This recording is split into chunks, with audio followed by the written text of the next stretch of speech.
The failure of Obama to turn over the drone memos to Congress shows the very low level of commitment to transparency. How does Mr. Rather view this situation, especially considering Obama really promised increase in transparency, and many call him perhaps the most secretive administration? Well, I wouldn't say he's the most secretive. Again, the Nixon administration was by far the most secretive, in my opinion. However, I do think it's a valid point. I want to say at the outset, I think President Obama, in many ways, has been at least a fairly good president. He's done a lot of good things. However, he did promise more transparency.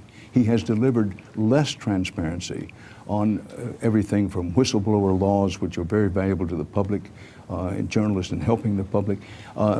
Far less transparency. He hasn't met his promises about that, no question about it. Now, on the drone case, I'm not sure that I agree with the questioner to this extent. There is a question you made on the drones. I don't think that any one person, not even a president, should have the power alone to call strikes on other American citizens, like was done in Yemen. Don't misunderstand me. I think the right call was made, but we're talking about a power that can be projected in the future for future presidents. There needs to be check and balance. There needs to be a special court, perhaps, to look it over. Now, in this case, the Obama administration argues, or at least I think they argue, look, if we let somebody in Congress know about drone strikes, Congress is leaky as a screen, and we can't let this information get out.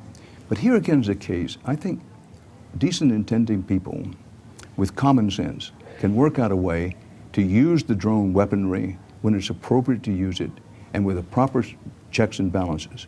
We do not have those checks and balances in place now. We need them. Now, if they come up with a plan of only a certain number of members of Congress can have the information, if that's what they decide, or my own preference would be a special court. But Dan, you know, the implications of these drone wars, as they're being called, not just in Yemen, across the world, really, in Somalia and Africa, but in Yemen, I mean, the implications are huge. You know, we see Al-Qaeda's membership increasing by threefold. Which is the reason we should have a national debate. We should have a national debate. How do you have a national debate about something that the Obama administration and the Department of Justice doesn't even publicly or formally acknowledge exists? Well, I've said to you that, frankly, we're well past the point where they should take that position. Because it's one of those things they can say, well, this knowledge should not be out there. But the second you strike us with a drone, the people on the ground know that you've struck it, whether it's in Yemen or Afghanistan or Pakistan or wherever. Right. Look, we need to have a national debate about this. We need to have a decision, a consensus decision. Are we going to use drones under any circumstances? If so, what are those circumstances? And who's going to check on the power? You know, our whole system of government, Ahmed, I know from speaking to you before that you agree, one of the strengths is that we're committed to the idea that no matter where the power is, you need to have checks and balances on it. No unchecked power. That's the reason we have three separate forms of branches of government. Need to have checks and balances on the drones. We haven't had those. We're now just beginning to talk about it. We need to talk about it because the drone has proven to be a successful weapon in many ways.